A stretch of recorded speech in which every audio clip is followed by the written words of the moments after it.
Welcome back, dear listeners, to another chapter of 9 Lives: A Felidian Tale. I'm your host, Owen, and it's a pleasure to have you join us once again as we journey through the magical world of Felidia. Before we begin, I'd like to take a moment to thank you all for your unwavering support and your love for these stories. It's your passion that breathes life into this world and fills our nights with wonder. As always, this podcast is meant to be a calm bedtime retreat, so find your coziest spot, snuggle in, and let the gentle flow of tonight's tale carry you toward a peaceful rest. Tonight, Finn will spend time learning from Thornwhisker, discovering the quiet strength and wisdom of a true warrior. Together, they will tend to the camp, preparing for the difficult days ahead. The group is faced with uncertainty, but through the simple acts of service and discipline, they find peace, if only for a moment. Close your eyes, take a deep breath, and let the story carry you as we begin. Chapter 8: A Quiet Vigil. The warmth of the fire and the gentle rustling of the shrine's stone walls greeted Finn as he stirred from sleep. His body still felt sore, but the sharp pain had dulled to an ache that was easier to ignore. Blinking, he slowly sat up, the flickering light casting long shadows against the walls, the warmth of the flames comforting against the cool morning air. He glanced toward Lyric, still lying on his bedroll, his silver-blue fur glowing faintly in the firelight. The sight of his friend lying so peacefully felt like a reprieve from the memory of Lyric collapsing on the mountain. Finn's own experience with the crushing sound still haunted him, how it had pressed in on his senses, stealing his strength and leaving him on the edge of darkness. But something in him had changed during his rest.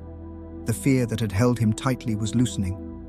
He was still sore, still recovering, but there was a new determination inside him, a need to understand what had happened and to be useful to the group again. As Finn ran his fingers through his fur and rubbed the sleep from his eyes, a soft rustling at the entrance to the shrine caught his attention. Brightpaw padded in quietly, his golden fur damp from the morning dew. His sharp green eyes brightened when he saw Finn awake, and he moved toward him with a quiet grace, his movements soft and deliberate, as though he had spent years perfecting the art of silence. "Morning, Finn," Brightpaw said, his voice low and calm as he crouched beside him. "How are you feeling?" Finn stretched his limbs again, testing the soreness. "Better," he replied, offering a small smile. "Still a bit sore, but nothing like it was?" Brightpaw nodded, his expression softening before it darkened again. "That's good. You'll need your strength. Things have been complicated since we got back." Finn's brow furrowed slightly. He could sense there was more Brightpaw wanted to say. "What happened after I passed out?" Brightpaw exhaled slowly, his gaze shifting toward Lyric, who was still fast asleep. His voice lowered, taking on a somber tone. "Things got worse. After you collapsed, the sound kept getting stronger. Willowshade took a look at the map. We had two choices: push ahead to the Outlook, which was about an hour away, or retreat to this shrine, 2 hours down the mountain." "We chose the Outlook?" Finn asked, already sensing how the story would end. Brightpaw nodded, the tension in his posture growing more noticeable. "Yeah, we thought it was the better option, but it wasn't. The closer we got, the worse the sound became. It was like the whole mountain was pressing down on us. Willowshade did her best to hold a shield around us, but it wasn't enough." Lyric started muttering to himself like he was talking to someone we couldn't see. Finn's eyes widened as he looked toward Lyric.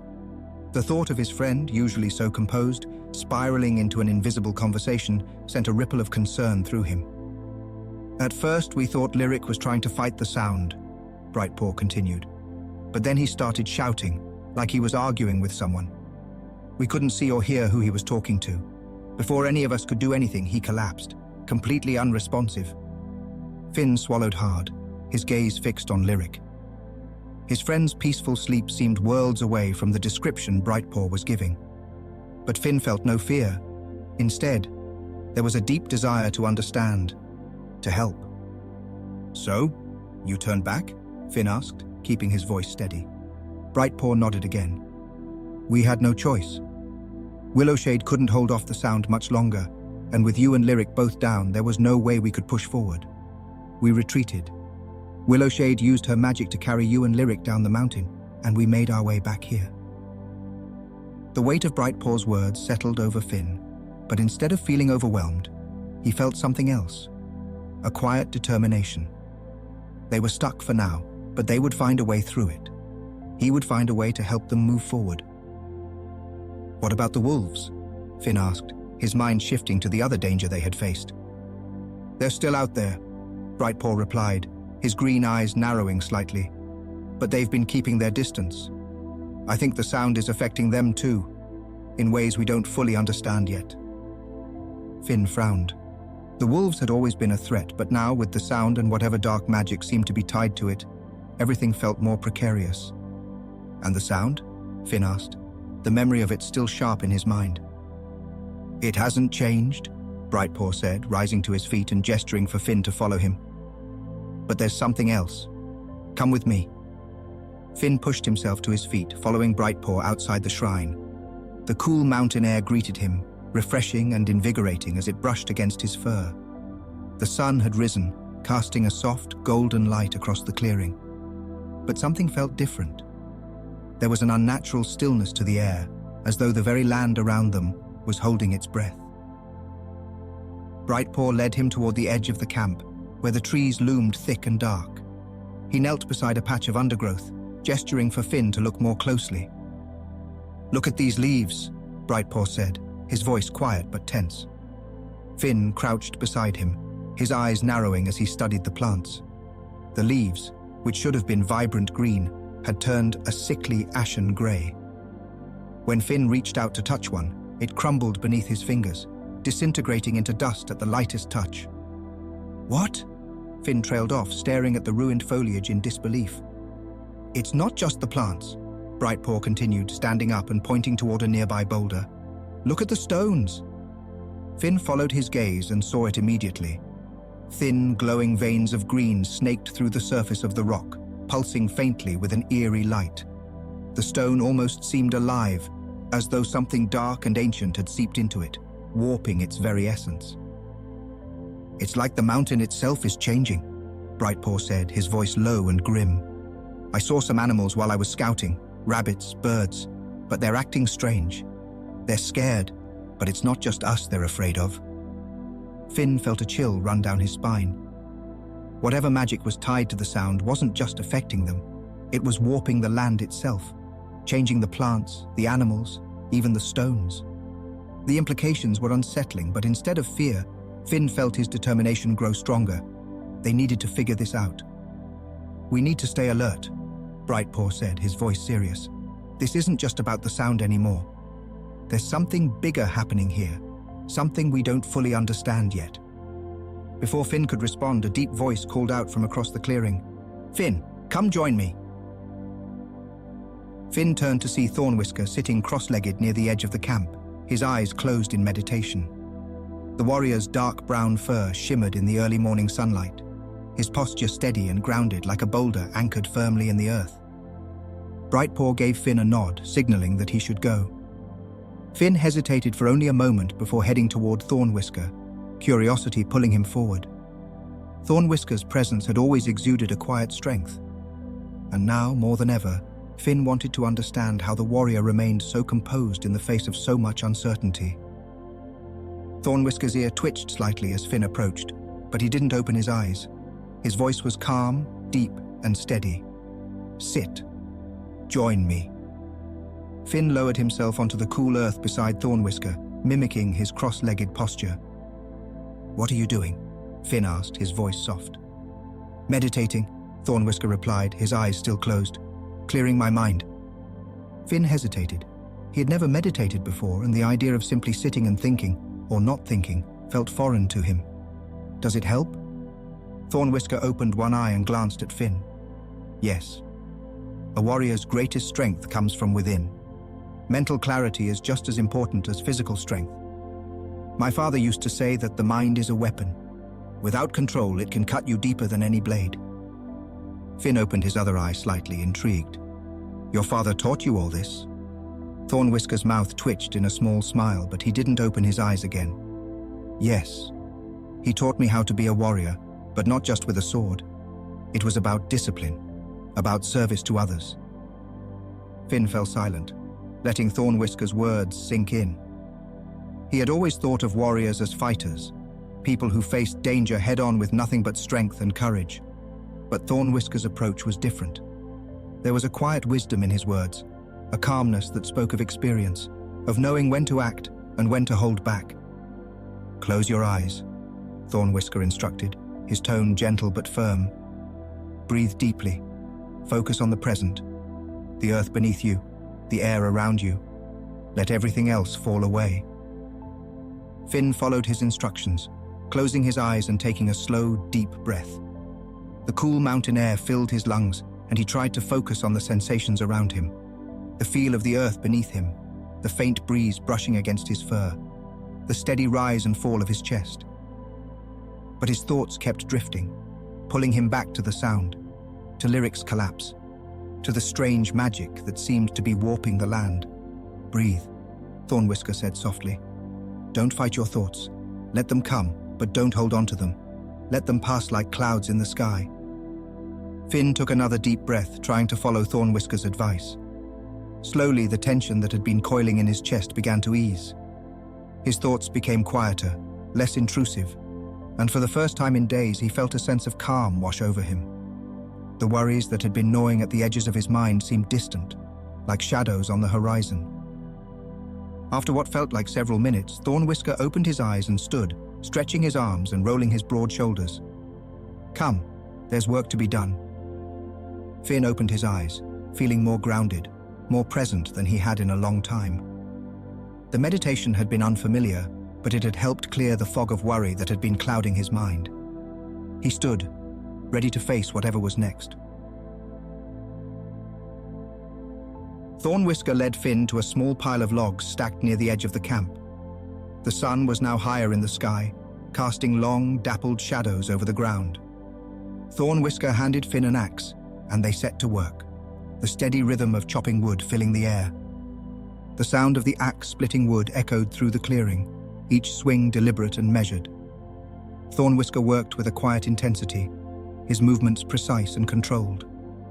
Finn mimicked his rhythm, finding the flow of the task surprisingly calming. With each swing, his body felt stronger, the soreness fading as his muscles warmed up. "You're learning," Thornwhisker said after a few minutes, his deep voice cutting through the rhythmic sound of the axe. Finn glanced over at him, slightly winded but curious. "Learning what?" Thornwhisker set down his axe for a moment, looking at Finn with a steady gaze. "Discipline. Focus. These tasks may seem simple, but they teach you more than just physical strength. They teach you to control your body, your mind." Finn nodded, feeling the truth in Thornwhisker's words. Chopping wood wasn't just about strength. It was about precision, about timing. He had to focus, had to control the swing of the axe and the angle of each strike. It was like a form of meditation in itself. "You said your father taught you a lot about being a warrior," Finn said after a moment, his curiosity getting the better of him. "What was he like?" Thornwhisker's expression softened, his amber eyes distant as he picked up his axe again. "He was strong, not just physically, but in spirit. He believed that real strength came from helping others, from protecting those who couldn't defend themselves." Finn listened closely, eager to learn more. Thornwhisker's father had clearly played a significant role in shaping the warrior he had become, and Finn wanted to understand that influence. "He taught me that being a warrior wasn't about glory or recognition," Thornwhisker continued, swinging the axe with practiced ease. "It was about standing between danger and the people you care about. It was about making sure those who couldn't fight had someone to protect them." There was a weight to Thornwhisker's words, a gravity that made Finn realize just how much his father's teachings had influenced him. Finn thought about his own journey, about what had led him to this point, and how he was learning to protect those around him, not just with strength, but with understanding. After a few moments of silence, Finn asked, "Why did you leave your village?" Thornwhisker paused mid-swing, his expression darkening slightly. He let the axe fall, splitting the log cleanly in two, but he didn't answer immediately. When he spoke again, his voice was quieter. "There comes a time when you realize you can't protect everyone," Thornwhisker said slowly. "My father did his best, but..." There are things in this world that are beyond our control. I left because I wanted to understand the world better. I wanted to find a way to protect more than just my village. Finn sensed that there was more to the story, something Thornwhisker wasn't ready to share. But he didn't press. Thornwhisker had given him a glimpse into his past, and that was enough for now. They worked in silence for a while longer, the rhythmic sound of chopping wood filling the air. Finn's muscles burned with effort, but it was a satisfying burn, the kind that made him feel stronger with each swing of the axe. When they finished, they stacked the firewood neatly beside the campfire. Finn wiped the sweat from his brow, feeling a deep sense of accomplishment. The soreness in his body had lessened, replaced by a feeling of growing strength and confidence. Thornwhisker clapped him on the shoulder, a small smile tugging at the corner of his mouth. "You're improving," he said, his voice filled with quiet approval. Finn smiled back, feeling the weight of the compliment. He had worked hard, and it showed. Thornwhisker took a step back, his gaze shifting to the fire crackling before them. The flames danced in the breeze, the soft crackling sound filling the quiet space between them. "You know," Thornwhisker began, his tone reflective, "keeping the fire going is more important than most realize." Finn, still catching his breath from their work, glanced over, curious. "Because it keeps us warm?" "That's part of it," Thornwhisker replied. "But it's more than that. The fire gives us something to come back to, a place to regroup, to find our center. Out here, with the wolves, the sound, and the dark magic all around us, there's so much we can't control. But the fire? That's something I can build. Something I can keep strong." Finn's gaze followed Thornwhisker's to the fire, the flames flickering warmly in the cool mountain air. "Look at Brightpaw," Thornwhisker continued. "He's out there in the woods, scouting and hunting, dealing with threats we can't always see. Willowshade's off battling the magic, trying to understand the sound and protect us from it. They have their roles to play. But me?" He paused, his amber eyes reflecting the glow of the flames. "I'm not a mage or a tracker. I'm a warrior, and right now, my job is to create a place where they can return after their battles. A fire to welcome them back." Finn felt a deeper understanding settle over him. Thornwhisker wasn't just chopping wood or tending the fire out of necessity. He was building something that gave the group a sense of stability, a place where they could gather, rest, and recover from their struggles. "The fire becomes our center," Thornwhisker said, his voice soft but filled with conviction. "No matter how hard their day is, no matter what dangers they face, they'll always have this, a place to come back to. That's what I can offer. I might not be able to stop the sound or drive off the wolves on my own, but I can make sure this place is strong, that when they return, they have warmth, safety, and a home." Finn looked at Thornwhisker with newfound respect. The warrior's role wasn't just about fighting battles. It was about building a foundation, a place for his companions to find solace and strength when they needed it most. "That's why we tend the fire," Thornwhisker finished, his gaze steady on Finn. "Because when everything else feels out of control, the fire reminds us that we still have something to hold on to." As Finn and Thornwhisker finished stacking the firewood, the soft crunch of footsteps caught Finn's attention. He looked up to see Willowshade emerging from the trees, her violet eyes sharp despite the shadows of exhaustion beneath them. Her grey fur was ruffled from the wind, and she moved with the deliberation of someone who had spent hours working tirelessly. "I've made some progress," Willowshade said, her voice quiet but steady as she approached the fire. She didn't sit immediately, her gaze drifting toward the mountains in the distance. "The sound. It's tied to magic, but it's unlike anything I've encountered before." Finn and Thornwhisker exchanged a glance before turning their full attention to her.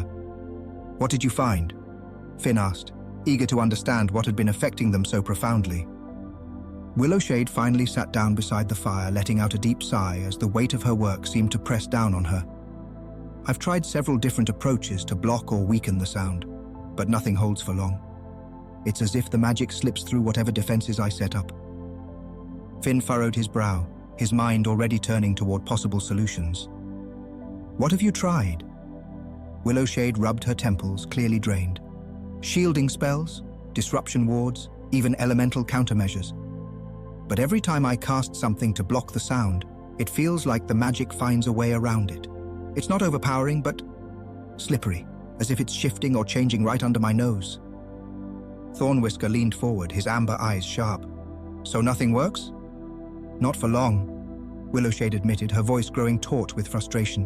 Whatever this magic is, it's not responding the way it should.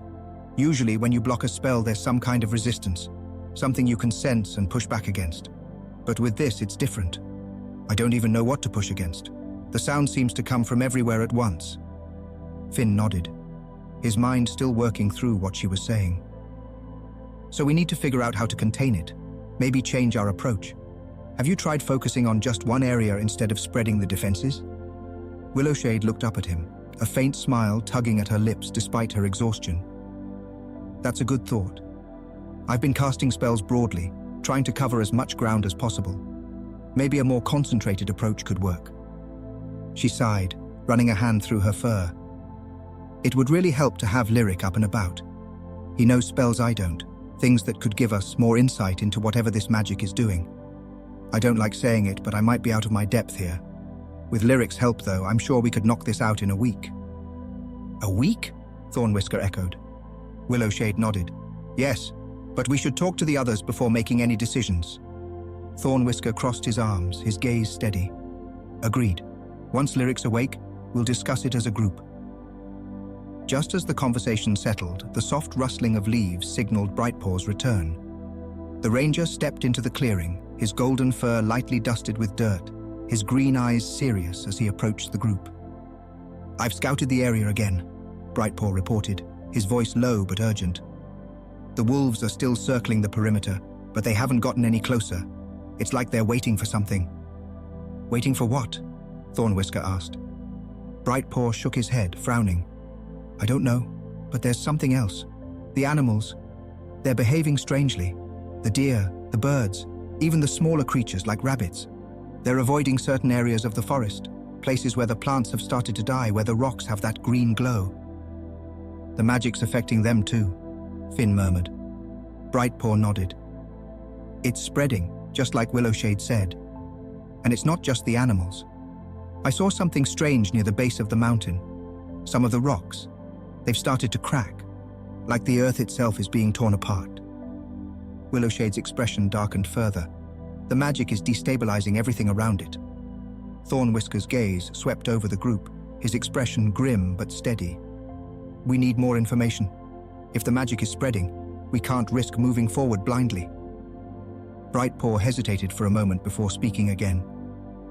I tried approaching the sound from a different direction, coming at it from the east side of the mountain.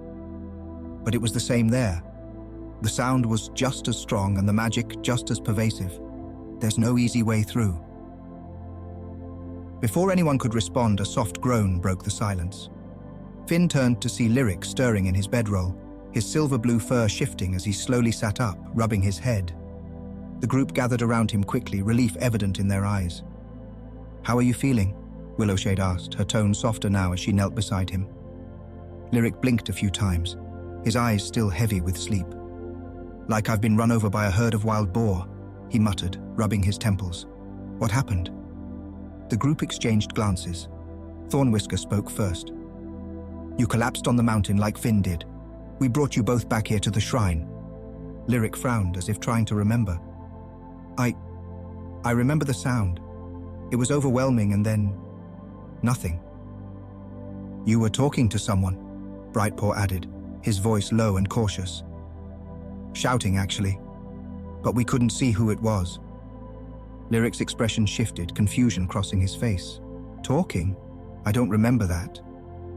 Willowshade exchanged a quick glance with Thornwhisker before turning back to Lyric. Do you remember anything else? Any sense of what might have caused the collapse? Lyric shook his head slowly. No, just the sound, and then everything went black. The group fell into silence for a moment, the crackle of the fire the only sound between them. After a few beats, Thornwhisker spoke up, his voice steady but serious. We need to decide what to do next.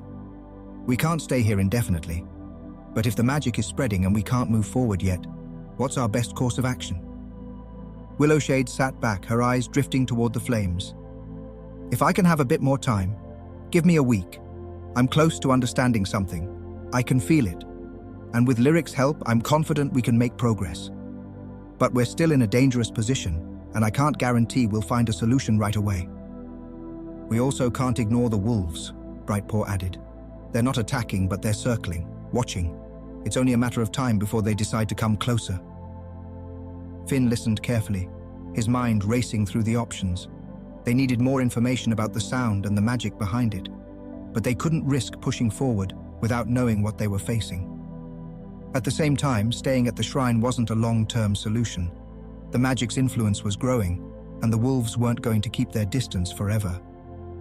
Do we stay here and keep investigating? Finn asked. Or do we head back down the mountain and regroup? Thornwhisker considered his words carefully. If we leave now, we lose any progress we've made. But if we stay too long, the magic could spread further, and we risk getting trapped. Lyric, still rubbing his temples, looked up at the group. If Willowshade can figure something out, I'd say we stay. But we can't afford to waste time. We need to act, whether it's moving forward or finding a way to stop the sound. Willowshade nodded, her determination clear despite her exhaustion. Give me a week. I'm confident that if we work together, especially with Lyric's help, we can find a way to weaken the magic, or at least protect ourselves from it. Thornwhisker glanced around at the group, gauging their readiness. We'll give it a week. We fortify the camp, stay alert for the wolves, and give Willowshade the time she needs. If we don't see progress by then, we'll regroup and reconsider. The decision settled over the group like a calm after a storm. Finn felt a renewed sense of purpose. They had a plan, even if it wasn't perfect. For now, they would hold their ground and give Willowshade and Lyric the time they needed to find answers. As the group settled into their decision to stay and give Willowshade time, the air around the camp felt lighter, if only for a moment. The fire crackled softly, its warmth and glow pushing back the cool mountain air. Thornwhisker stood up, stretching his broad shoulders before gesturing toward the fire pit, where a hearty stew simmered in a small iron pot. Let's eat, he said simply, a faint smile tugging at the corner of his mouth. We'll need our strength for the days ahead. Brightpaw had brought back fresh game earlier in the day, and now the stew filled the air with the rich aroma of wild herbs, roots, and meat. Finn, feeling more grounded after the discussions, helped Thornwhisker ladle out portions for everyone, passing the bowls around as they gathered in a small circle by the fire. As they ate, the tension that had hung over them for days seemed to ease, if only temporarily. Brightpaw sat quietly, savoring each bite, while Willowshade leaned back against a log, her eyes half closed as she sipped the warm broth. Even Lyric, still recovering, managed a tired smile as he joined them, though his eyes remained distant, as if part of him was still lost in thought. This is good, Finn said, breaking the comfortable silence. His voice was calm, steady, reflecting the growing confidence he felt. It's nice to just sit here together. Feels like we're ready for whatever comes next? Thornwhisker nodded in agreement. A strong fire, a good meal, and a plan. That's all we need right now. Willowshade chuckled softly, her exhaustion still evident, but there was warmth in her voice. And hopefully a breakthrough soon. They all shared a brief laugh, the tension easing even more. For the first time in days, there was a sense of normalcy. The wolves might still be out there, and the magic still loomed. But here, by the fire, they were just companions sharing a meal, a quiet moment of peace. Finn looked around the fire at his companions, the warrior, the mage, the ranger, and the bard. Each of them brought something vital to the group, and in that moment, he felt a surge of pride. They weren't just surviving, they were working together, facing the unknown as one. As the fire crackled and the last of the stew was finished, the night deepened around them, the mountain quiet except for the soft rustle of the wind through the trees. They would rest tonight, and tomorrow, the work would begin again. But for now, they allowed themselves this simple moment of peace.